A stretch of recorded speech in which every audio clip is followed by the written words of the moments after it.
Hello friends, welcome to my YouTube channel vice choice tutorial. I hope कि आप सब ठीक होंगे और अपनी पढ़ाई अच्छे से कर रहे होंगे। तो आज हम करेंगे 8th क्लास की एनसीईआरटी बुक का चैप्टर 13 जिसका नेम है डायरेक्ट एंड इनवर्स प्रपोर्शंस। जो ये चैप्टर है, इस चैप्टर के दो पार्ट्स हैं, एक है डायरेक्ट प्रपोर्शन एंड दूसरा है इनवर्स प्रपोर्शंस। सबसे पहला टॉपिक है हमारा डायरेक्ट प्रपोर्शंस। तो हम डायरेक्ट प्रपोर्शंस पढ़ेंगे क्या है। तो चलो अब स्टार्ट करते हैं direct proportions. When one quantity increases, the another quantity also increases. एक क्वांटिटी इंक्रीज करने के साथ उसके कॉरेस्पॉन्डिंग अनदर क्वांटिटी भी इंक्रीज करेगी। अगर एक क्वांटिटी डिक्रीज कर रही है तो उसके कॉरेस्पॉन्डिंग दूसरी क्वांटिटी भी डिक्रीज करेगी। उसे हम बोलते हैं डायरेक्ट प्रपोर्शन। एक बढ़ेगा तो दूसरा भी बढ़ेगा, एक कम होगा तो दूसरा भी कम होगा। Like if distance increases, time taken also increases. अगर डिस्टेंस हम इंक्रीज करेंगे, कोई डिस्टेंस हमने इंक्रीज किया तो जो टाइम लग रहा है उस डिस्टेंस को कवर करने के लिए वो भी इंक्रीज करेगा। अगर कम डिस्टेंस होगा तो टाइम भी कम लगेगा। अगर डिस्टेंस बढ़ेगा तो उसको कवर करने के लिए जो टाइम है वो भी इंक्रीज होएगा। ऐसे ही एक और एग्जाम्पल है, if number of books purchased increases, total cost also increases. Number of books अगर इंक्रीज कर गई तो उसकी जो टोटल कॉस्ट थी वो भी इंक्रीज कर रही। एक क्वांटिटी इंक्रीज करने के साथ दूसरी क्वांटिटी भी इंक्रीज कर रही है। ऐसे ही डिस्टेंस जब इंक्रीज किया तो जो उसका टाइम टेकन था वो भी इंक्रीज कर गया। So we can say that distance and time are directly proportional. जो डिस्टेंस और टाइम था वो डायरेक्टली प्रोपोर्शन है। ठीक है। Similarly number of books purchased and cost, number of books purchased and जो उसकी कॉस्ट है ये भी क्या है, डायरेक्टली प्रोपोर्शन है। जैसे एक चीज बढ़ी तो दूसरी भी बढ़ी, उससे हमें पता चल गया डिस्टेंस एंड टाइम भी डायरेक्टली प्रोपोर्शन है। नंबर ऑफ बुक्स खरीदेंगे तो उसकी कॉस्ट भी बढ़ रही है। अगर number of books purchase increase किया तो हमारी कॉस्ट भी बढ़ी, तो ये भी क्या है, डायरेक्टली प्रोपोर्शन। मतलब एक चीज, एक क्वांटिटी इंक्रीज करने के साथ दूसरी भी इंक्रीज कर रही है, मतलब डायरेक्टली प्रोपोर्शनल है। आई होप कि आपको डायरेक्ट प्रपोर्शन समझ आ गया है कि डायरेक्टली प्रपोर्शनल क्या है। Now how to solve questions with direct proportion. अब हम क्वेश्चंस कैसे सॉल्व करेंगे डायरेक्ट प्रपोर्शन के, अब वो देखते हैं। Let's take an example. हम एक एग्जांपल ले रहे हैं। ये हमने एक क्वेश्चन लिया एग्जांपल के तौर पे। Suppose it takes us 1 hour to drive 50 kilometre. 50 kilometre हमने ड्राइव किया, 1 घंटा लगा। How many hours would it take to drive 200 kilometre. 1 घंटा हमें लगा अगर 50 किलोमीटर हमने ड्राइव किया। ठीक है। 200 किलोमीटर अगर हमने ड्राइव करना है तो कितने घंटे लगेंगे। इतना तो हमें इस क्वेश्चन से पता चल रहा है कि हमारा जो डिस्टेंस था वो इंक्रीज कर रहा है, क्योंकि 50 किलोमीटर के लिए 1 hour लगा और 200 किलोमीटर अब हमने निकालना है। ठीक है। Given that it takes 1 hour to drive 50 kilometre, ये हमें गिवन है। We need to find how many hours would it take to drive 200 kilometre. अब हमने निकालना है 200 किलोमीटर ड्राइव करने के लिए कितने आवर्स लगेंगे। हमें तो पता नहीं कितने आवर्स लगेंगे। ठीक है। Let's the time taken to drive 200 kilometre भी x आवर्स। हमें आवर्स तो पता नहीं थे, हमने क्या किया, इसको x सिलेक्ट कर लिया। Now we draw table. अब हमने एक टेबल ड्रॉ किया।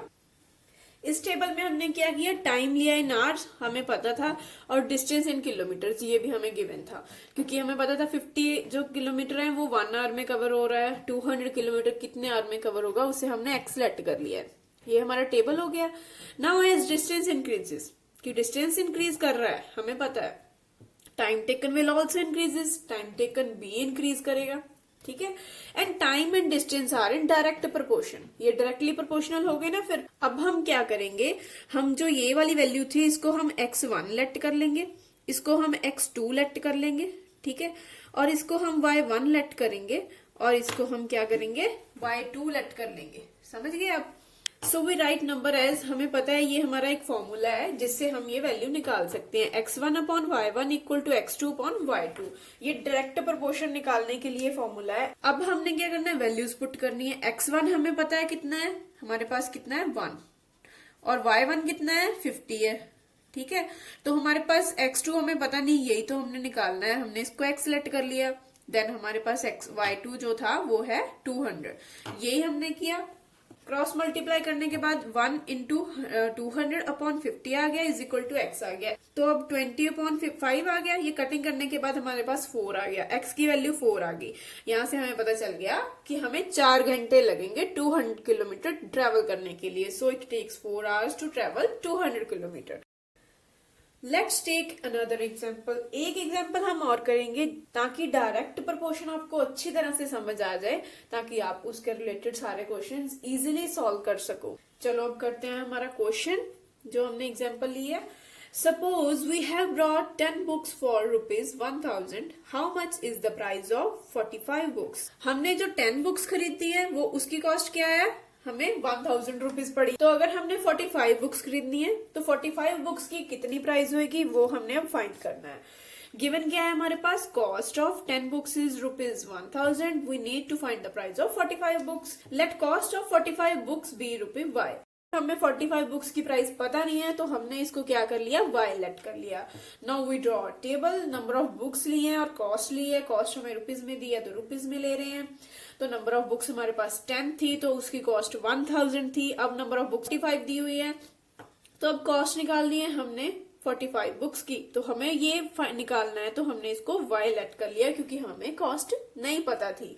ठीक है, तो हम इसको क्या लेट करेंगे, इसको x1 ले लेंगे, ठीक है, इसको y1 ले लेंगे और इसको x2 ले लेंगे और इसको y2 ले लेंगे। Now as number of books increases cost of books will also increases. Number of books increase की तो कॉस्ट उसकी इंक्रीज कर रही है। They will be in direct proportion.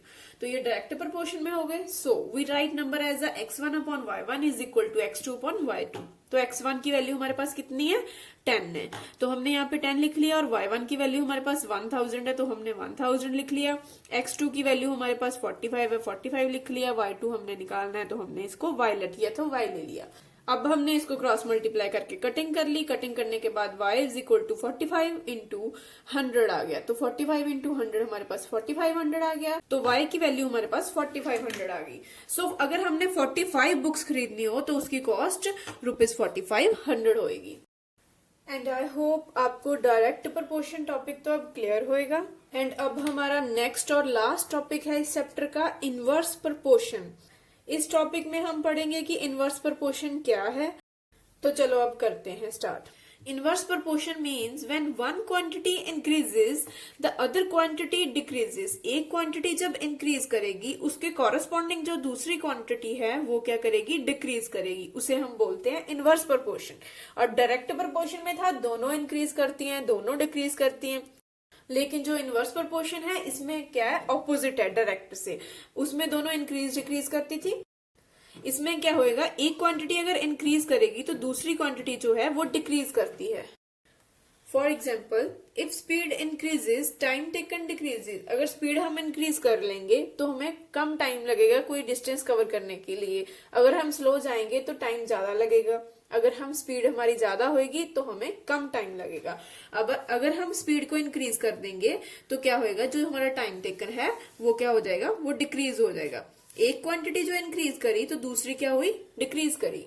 ऐसे ही हमारी सेकंड एग्जांपल है, if number of worker doing a job increases the total time to complete a job decreases. अगर किसी एक काम को करने के लिए नंबर ऑफ वर्कर्स जो हैं वो क्या हो, इंक्रीज कर जाएं, तो जो उसको टाइम लगेगा वो काम कंप्लीट होने के लिए, तो वो क्या होएगा, वो जॉब कंप्लीट होने के लिए जो टाइम है वो कम लगेगा। जो टोटल टाइम लग रहा है उस जॉब के लिए वो क्या है, डिक्रीज कर गया। नंबर ऑफ वर्कर्स इंक्रीज करने के साथ जो उस काम को कंप्लीट करने के लिए टोटल टाइम लगेगा वो क्या हो गया, डिक्रीज हो गया। तो यहाँ से हमें ये पता चला कि एक क्वांटिटी इंक्रीज करने के साथ दूसरी क्वांटिटी क्या हो रही है, उसकी कॉरेस्पॉन्डिंग क्वांटिटी डिक्रीज कर रही है। तो so we can say that speed and time are inversely proportional. जो स्पीड है और टाइम है वो क्या है, एक दूसरे के इनवर्सली प्रोपोर्शनल है। एक बढ़ेगा तो दूसरा घटेगा। Similarly number of workers and total time are inversely proportional. Number of workers बढ़ गए तो टोटल टाइम जो है वो कम हो गया। एक क्वांटिटी बढ़ी और दूसरी क्या हुई, कम हुई। तो ये क्या है, इनवर्सली प्रोपोर्शनल है। Now how to solve questions with inverse proportion. Inverse proportion के साथ हम क्वेश्चंस कैसे सॉल्व करेंगे, अब ये प्रॉब्लम है, हम वो सीखेंगे अब। Let's take an example. हमने ये एग्जाम्पल ली। Suppose at 50 kilometre per hour it takes us 4 hours to reach a destination. How much time would it take to reach a destination if speed is 100 kilometre per hour. हमने suppose किया कि 50 kilometre per our की speed पे 4 घंटे लिए हमने अपनी destination पे पहुंचने के लिए। अब कितना टाइम लगेगा अगर हमने अपनी डेस्टिनेशन पे पहुंचना है at the speed of 100 kilometre per hour. हमें गिवन है it takes 4 hours to reach destination at speed of 50 kilometre per hour. We need to find how much time would it take if speed is 100 kilometre per our.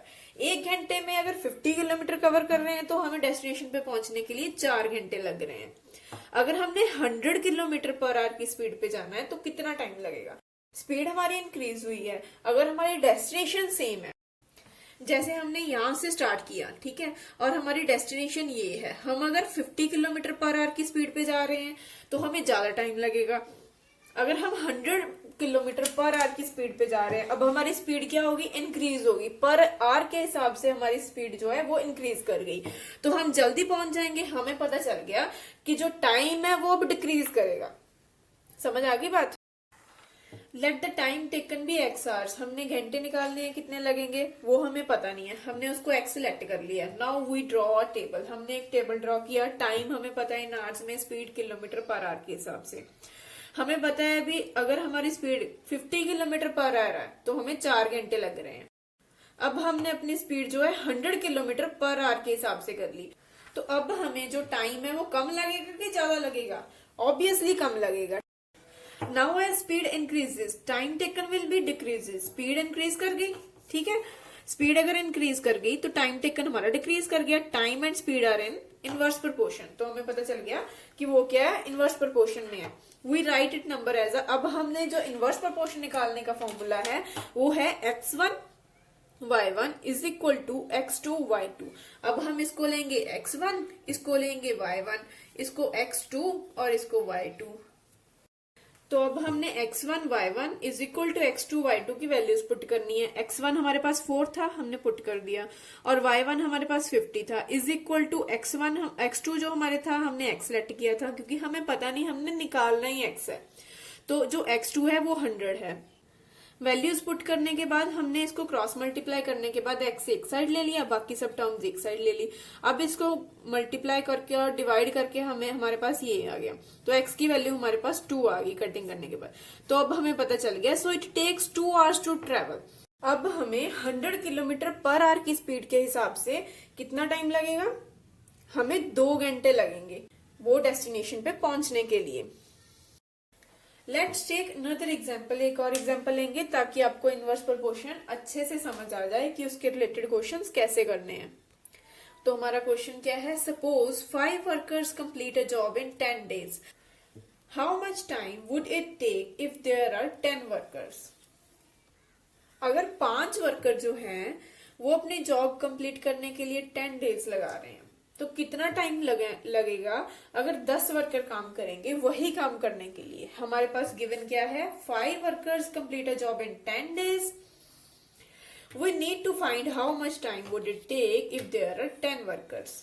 अगर 5 worker 10 दिन लगा रहे हैं तो 10 worker कितना time लगाएंगे, ये हमने अब निकालना है। Let the time taken be, हमने टाइम निकालना है, हमें पता नहीं कितने डेज लगेंगे, हमने उसको y लेट कर दिया, y डेज लगेंगे। Now we draw a table, number of workers और टाइम टेकन इन डेज। तो हमारे पास जो नंबर ऑफ वर्कर्स थे वो 5 थे, तो उन्होंने 10 दिनों में काम कंप्लीट किया। अगर उसी की जगह पे 5 वर्कर्स की जगह पे हमारे पास 10 वर्कर हों वो काम करने के लिए, तो कितना टाइम लगेगा, कितने डेज लगेंगे, ये हमने अब फाइंड करना है। तो हमने इसको y ले लिया। Now as number of worker increases, number of worker अगर इंक्रीज कर रहे हैं, जो time taken to complete a job will decreases, उसको कम टाइम लगेगा। So they are in inverse proportion, तो हमें पता चल गया ये इनवर्स प्रोपोर्शन में है। तो अब हम इसको जो है x1 लेट कर लेंगे और इसको क्या करेंगे y1 लेट कर लेंगे, इसको x2 और इसको y2 लेट कर लेंगे। तो इनवर्स प्रोपोर्शन निकालने का क्या फॉर्मूला है, फॉर्मूला है x1 y1 is equal to x2 y2। जो x1 हमारे पास है वो 5 है, y1 जो है 10 है, x2 जो है 10 है, और जो y2 है वो हमने y लेट किया। यही तो हमने फाइंड करना है। ये क्रॉस मल्टीप्लाई करके हमारे पास ये आ गया, तो इसको कट कर दिया हमने, तो y की वैल्यू 5 आ गई। तो y 5 है, so it will take 5 days। जब 5 वर्कर काम कर रहे थे तो 10 दिन लगे थे, और जब 10 वर्कर्स काम कर रहे हैं तो कितने दिन लगेंगे, 5 डेज लगेंगे। तो हमें आंसर पता चल गया। It's very easy. I hope कि direct and inverse proportion chapter के दोनों ही topics, direct proportion and inverse proportion, दोनों ही टॉपिक आपको अच्छे से समझ आ गए होंगे, और इन दोनों टॉपिक्स के रिलेटेड जो क्वेश्चंस है वो भी आपको समझ आ गए होंगे। अगर फिर भी इन दोनों टॉपिक्स के रिलेटेड क्वेश्चंस करते टाइम पूरे चैप्टर में कोई प्रॉब्लम आती है तो आप कमेंट सेक्शन में बताना। इन दोनों टॉपिक्स के रिलेटेड जो भी डाउट्स आएंगे उनकी वीडियो हम अलग डाल देंगे। और आपके लिए एक टास्क है, ये एक डायरेक्ट प्रोपोर्शन का क्वेश्चन है। If the weight of 12 sheet of a thick paper is 40 grams, how many sheets of a same paper would weigh 2.5 kg? To yourself. अगर कोई प्रॉब्लम आएगी तो कमेंट सेक्शन में जरूर बताना, और जिन जिनका इस क्वेश्चन का आंसर निकल जाएगा वो कमेंट सेक्शन में अपना आंसर बताना ना भूलना। अगर आपको चैप्टर करते टाइम कोई प्रॉब्लम आती है तो आप मेरे इंस्टाग्राम अकाउंट पे विजिट कर सकते हो, वहाँ पे अपनी प्रॉब्लम डिस्कस कर सकते हो। मेरा जो इंस्टाग्राम अकाउंट है वो वाइस चॉइस ट्यूटोरियल है, एंड मेरे इंस्टाग्राम अकाउंट का जो लिंक है वो डिस्क्रिप्शन में दिया हुआ है, आप विजिट कर सकते हो। मैथ रिलेटेड और वीडियोस देखने के लिए मेरा YouTube channel vice choice tutorial subscribe करना ना भूलना। Thanks for watching.